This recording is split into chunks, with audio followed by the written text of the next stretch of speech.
नाजरीन, ये वाकया है चार चेहरों वाले झूठे खुदा और हजरत इलियास अलैहिस्सलाम का। हजरत इलियास अलैहिस्सलाम शाम के एक शहर में लोगों को अल्लाह के तबलीग देने के लिए भेजे गए। इस शहर का बादशाह अरजब था। ये एक जालिम बादशाह था जो लोगों को जबरदस्ती बुत परस्ती करने का हुक्म देता था।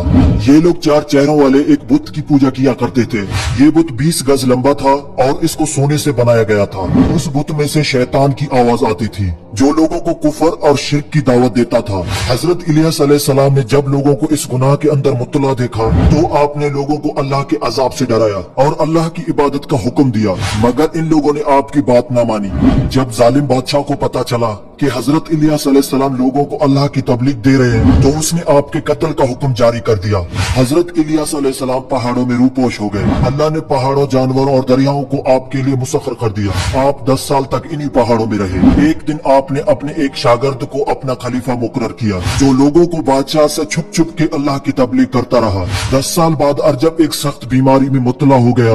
ये जालिम बादशाह इस बीमारी में कुछ दिन रहा और फिर मर गया। अरजब के मरने के बाद एक नया बादशाह तख्त पर बैठ गया।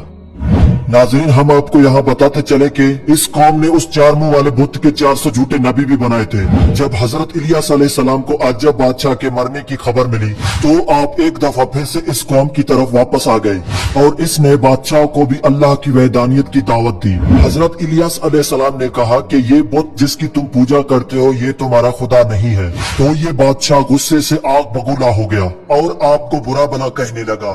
तो आपने फरमाया कि उन 400 झूठे नबियों को एक मैदान में बुलाया जाए और वो तमाम के तमाम अपना अपना सदका पेश करें और वो अपने खुदा को पुकारें और मैं भी अपना सदका पेश करता हूँ और मैं अपने अल्लाह को पुकारता हूँ। जिसका सदका कबूल होगा वो हक पर होगा। तो इस बादशाह ने इस बात को कबूल कर लिया और इस बुत के 400 नबियों को इकट्ठा कर लिया। इन सब ने अपना अपना सदका पहाड़ की चोटी पर रख दिया। ये लोग अपने झूठे खुदा को पुकारते रहे। उस जमाने में जिसका सदका कबूल होता था उसकी निशानी ये होती थी कि आसमानों से एक आग आती और जिसके सदके को जलाकर राख कर देती उसका सदका कबूल हो जाता। इन झूठे नबियों के पुकारने से ना तो आसमान से कोई आग आई और ना ही उनके उस बुत ने इनकी कुछ मदद की। फिर हजरत इलियास अलैहिस्सलाम ने अपना सदका पहाड़ की चोटी पर रखकर अल्लाह ताला को पुकारा तो उसी वक्त आसमान से एक आग आई और आप अलैहिस्सलाम के सदके को जलाकर राख कर दिया। ये देखकर वो बादशाह और उसकी सारी की सारी कौम सजदे में झुक गई और अल्लाह ताला पर ईमान ले आई।